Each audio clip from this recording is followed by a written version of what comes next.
he replied, because she was created from something living.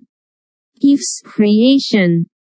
Muhammad ibn Ishaq and ibn Abbas related that Eve was created from the shortest left rib of Adam while he was sleeping, and after a while she was clothed with flesh.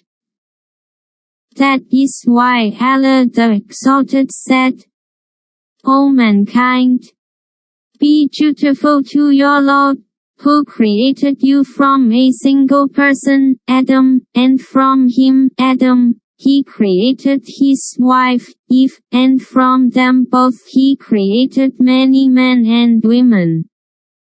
Ch. Sabayat.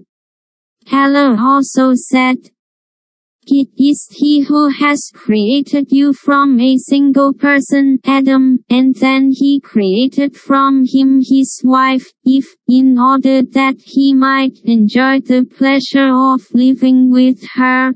Ch. 789. Establish